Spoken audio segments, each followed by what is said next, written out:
Hola a todos y bienvenidos una vez más a otra historia de película, dedicado como siempre para todos aquellos amantes de las historias basadas en hechos reales.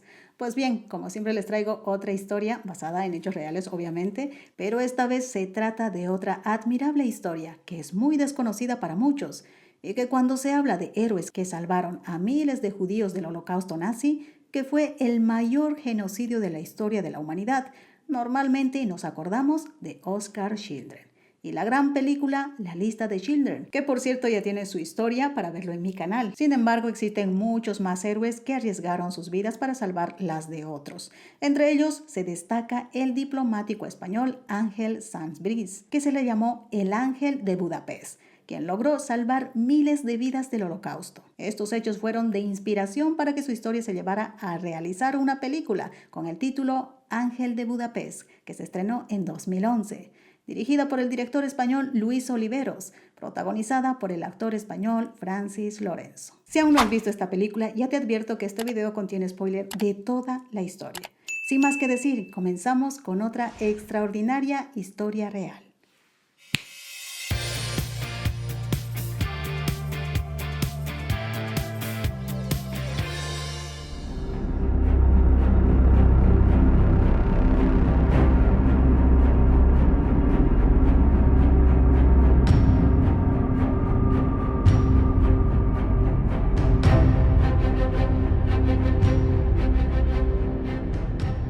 Ángel Sanz Briz nació en Zaragoza, España, el 28 de septiembre de 1910.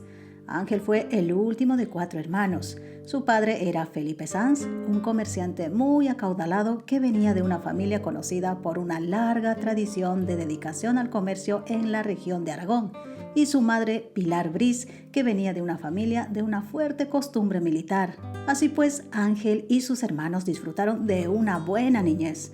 El pequeño Ángel fue un estudiante muy aplicado y le encantaba leer. Sus padres se preocuparon por darles una buena educación. También fueron enviados al extranjero para que aprendieran otros idiomas. Ángel estudió en un colegio de Zaragoza. En 1932 se licenció en Derecho en la Universidad Central de Madrid. Posteriormente ingresó en la carrera diplomática en 1933, donde finalizó sus estudios en junio de 1936, un mes antes de que se iniciara la Guerra Civil Española.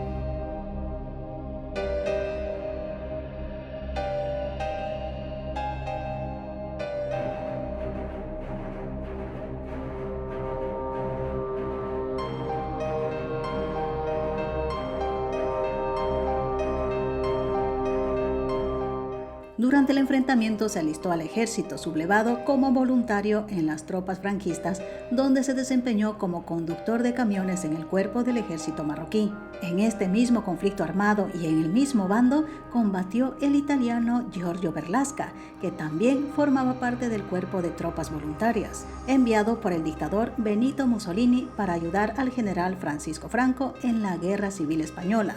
Pero este italiano, más adelante, también tendrá un papel fundamental en esta historia que les revelaré a lo largo de este video.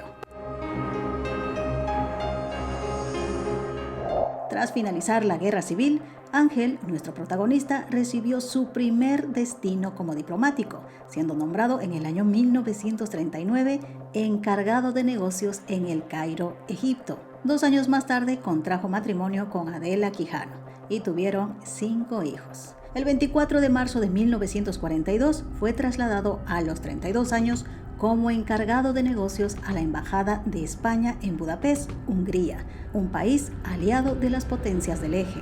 Las terribles imágenes que presenció a su llegada a este país golpearon con fuerza su conciencia. Vio cómo muchos judíos eran apaleados en las calles, deportados masivamente a los campos de exterminio.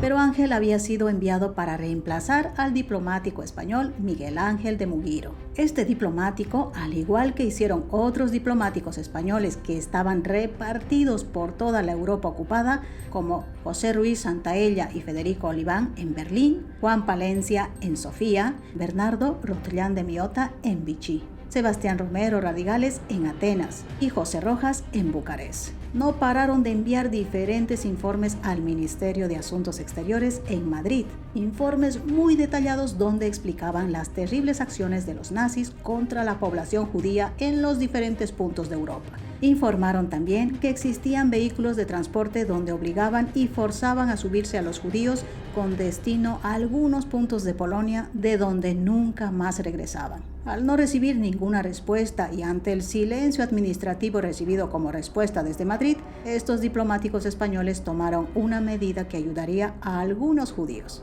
Para ello utilizaron la ley del año 1924, aprobada durante el gobierno dictatorial del general Miguel Primo de Rivera, que concedía automáticamente la nacionalidad española a todo aquel judío sefardí que lo solicitara. Los judíos sefardíes eran los descendientes de los judíos expulsados de los reinos de España por los reyes católicos de la península ibérica a finales de la Edad Media. Así, el pueblo judío que vivía en España y en la península ibérica se conocía como sefardí. Los primeros asentamientos judíos registrados en la actual España datan del siglo III. Además, los judíos de Sefarad desarrollaron su propio idioma, el judío español, o comúnmente conocido como ladino. Posteriormente de su expulsión, se formaron comunidades en diversos países de Europa, el Mediterráneo oriental y el norte de África. Así, José Ruiz Santaella y Federico Oliván consiguieron rescatar del campo de concentración de Bergen-Belsen a 625 sefardíes. Rotllán de Miota transfirió al Marruecos español a 2.000 judíos que vivían en Francia. Sebastián Romero Radigales envió a Turquía a 500 sefardíes griegos y para ello no dudó en enfrentarse con el embajador alemán en Atenas. Por último, el diplomático José de Rojas hizo colocar en las casas de los sefardíes residentes en Bucarest un cartel con una inscripción que era casi un reto para los alemanes y para las autoridades rumanas, que decía: "Aquí vive un español". Lo que los nazis no sabían y al parecer en Madrid habían olvidado es que la ley sobre los sefardíes de 1924 había quedado invalidada ya en 1931. Y en 1944 el ejército alemán ocupó militarmente el territorio de Hungría, anulando la autoridad del gobierno filonazi del almirante Horthy, que gobernaba desde la década de 1920. El austroalemán Adolf Eichmann, coronel de las SS, en persona se desplazó a Budapest para hacerse cargo de la llamada la solución final, del 500.000 de judíos húngaros que hasta ese momento habían vivido medianamente tranquilos. A día de hoy, Adolf Eichmann es considerado un criminal de guerra y oficial en el régimen nazi, uno de los principales organizadores del Holocausto y responsable de muchas muertes, principalmente en Polonia, y de los transportes de deportados a los campos de concentración. Adolf Eichmann se había convertido en el amo de Hungría. Nombró un gobierno títere dirigido por Ferenc Szálasi, líder del partido nazi húngaro que consiguió finalmente el 15 de octubre de 1944 el poder absoluto en el país tras un golpe de Estado apoyado por Alemania. Antes de esa fecha, el 22 de mayo de 1944, el alto comisionado español en Marruecos recibió una solicitud de las comunidades judías de Tánger y Tetuán para que España autorizara el traslado de 500 niños desde Budapest hasta Tánger, acompañados por 70 adultos. El diplomático español Miguel Ángel de Muguiro puso todo su empeño para salvar estas vidas, logrando que los niños llegaran a Suiza. Y ante esto, el gobierno húngaro lo declaró persona non grata y posteriormente fue repatriado por el gobierno español. Es así que la embajada en Budapest se convirtió en una simple legación diplomática, que seguidamente se puso bajo el mando del secretario convertido en encargado de negocios Ángel Sanz Briz, quien es nuestro protagonista de esta historia. Ángel rápidamente envió una carta a Madrid donde informa de las disposiciones alemanas contra la comunidad judía. Los puntos más importantes eran: los judíos no podrán salir de sus casas más de 2 horas diarias y solamente por razón de actividades públicas o para realizar compras. Queda prohibido a los judíos comunicarse por las ventanas. En los refugios habían una sala para los judíos y otra separada para los vecinos, preferentemente en el lugar más seguro. En los tranvías los judíos solamente podrían ir en el segundo vagón. Se prohíbe a los vecinos albergar a los judíos. En 2 meses, 500.000 de judíos tienen que abandonar sus viviendas. Ángel volvió a enviar otra carta a Madrid para informar sobre los planos de los campos de exterminio. Al no recibir ninguna respuesta, Ángel decide por su cuenta ayudar a estas personas. Pero a diferencia de su antecesor, Ángel decidió hacer su labor de manera discreta y silenciosa para no llamar la atención. Se las ingenió para emitir documentos españoles a cualquier judío.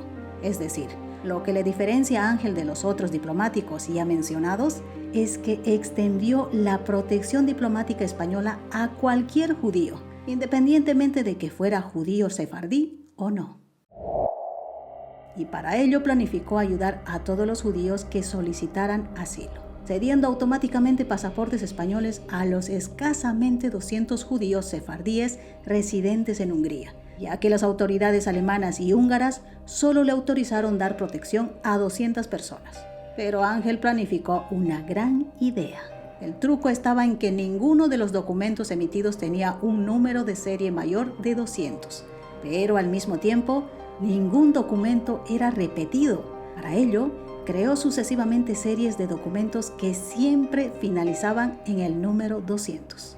Por ejemplo, el documento con número de serie 168, menor de 200, existía en forma de A1 168, A2 168, A3 168 y así sucesivamente. Solo de esta forma y ante el silencio cómplice del Ministerio de Asuntos Exteriores en Madrid, pudo emitir 5.200 documentos diplomáticos que protegían a familias enteras. Esto evitó que 2 documentos de protección del mismo número y de distinta serie no fueran detectados por los nazis. Alquiló varios edificios en Budapest para alojar a los judíos, y en muchas ocasiones el dinero salió de su propio bolsillo, ya que a estas personas también se les proporcionó alimentación y cuidados médicos, y enviaba cada vez que se podía a pequeños grupos hacia España a través de Suiza. Y para que estos edificios de refugiados no fueran invadidos por los nazis, Ángel ordenó colocar en las puertas la bandera española y una placa escrita en alemán y húngaro, donde decía: anexo a la legación de España, edificio extraterritorial. Claro que en algunas ocasiones los nazis sospechaban e intentaron penetrar los edificios protegidos, pero eran detenidos por una protesta diplomática formal ante el Ministerio Húngaro de Negocios Extranjeros por intento de violación del territorio español. ¿Se acuerdan de aquel soldado italiano llamado Giorgio Perlasca, que también formaba parte del cuerpo de tropas voluntarias que estaba en el mismo grupo de Ángel en la Guerra Civil Española? Pues bien, la labor de Ángel no hubiera sido tan fácil sin la insustituible colaboración de Giorgio Perlasca, que se había presentado ante Ángel con un documento firmado donde certificaba su heroica participación en la Guerra Civil Española.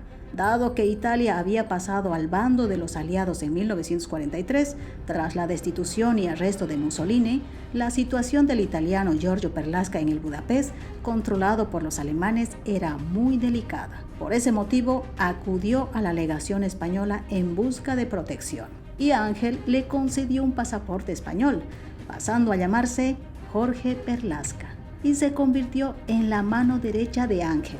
Giorgio Perlasca, sin ningún temor y con una sangre fría increíble, en nombre del gobierno de España, recorrió por las diferentes cárceles y estaciones de tren, cargado de documentos de protección diplomática española. Llamaba por su nombre a aquellos que, oficialmente convertidos en españoles, iban a ser acogidos en las casas de protección de Ángel. Era tal su valentía de este italiano que consiguió hacer bajar de un tren destinado a Auschwitz a varias personas, llamándolas por su nombre desde un vehículo que portaba una bandera española. Ya en diciembre de 1944, mientras la guerra continuaba, la Cancillería española decidió cerrar su legación diplomática en Budapest y repatriar a Ángel Sanz Briz. Pero el italiano Giorgio Perlasca no se quedaría de brazos cruzados y consiguió que las autoridades alemanas y húngaras no se enteraran del cierre de la legación española. Suplantó a Ángel en sus funciones y mantuvo operativas todos los edificios de refugiados. Se autoproclamó embajador de España en Hungría. Siguió refugiando a los judíos y se mantuvo hasta el 16 de enero de 1945. Fecha en que las primeras unidades del ejército soviético penetraran en la capital húngara.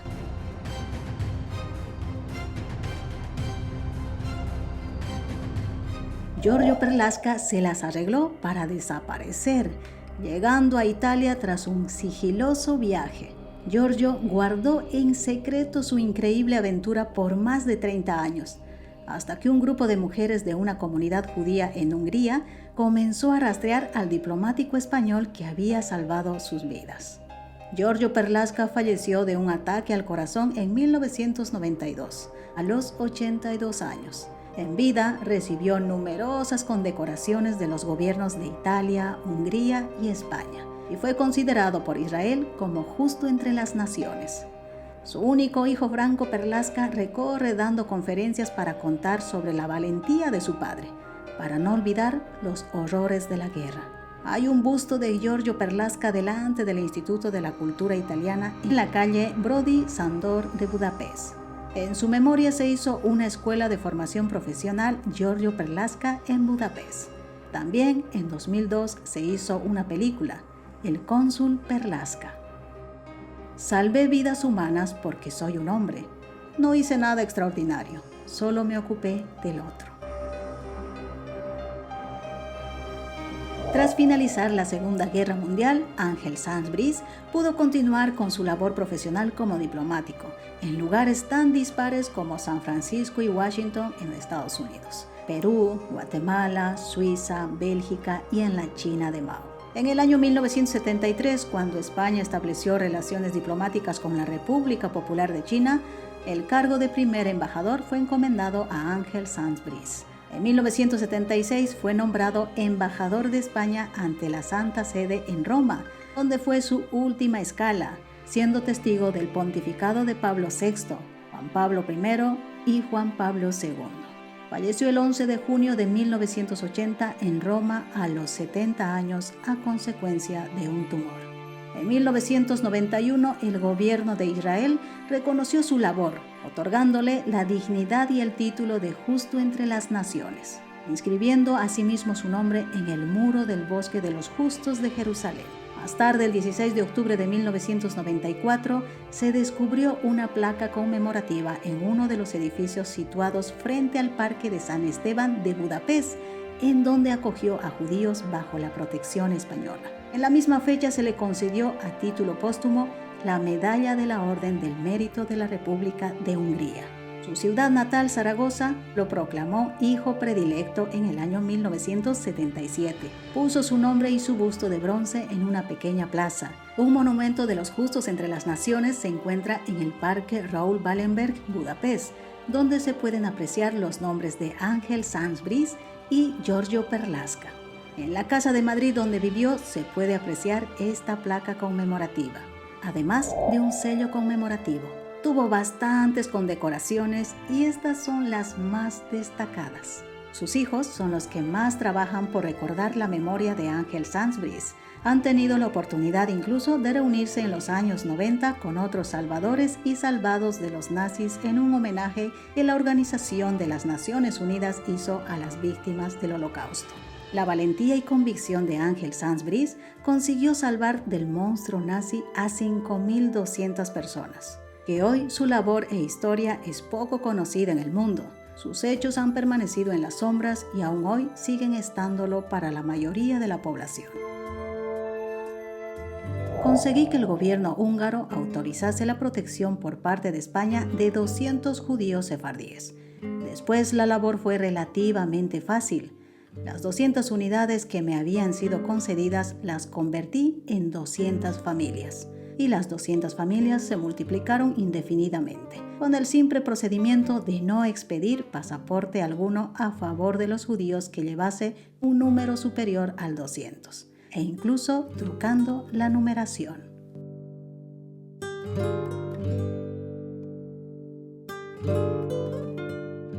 Y así llegamos a la parte final de esta maravillosa historia, historias que valen la pena conocer.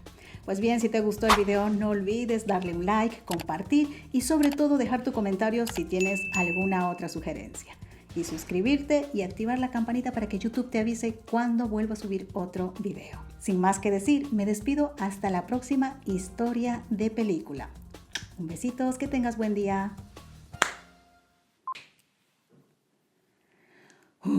Ya está, ¿no?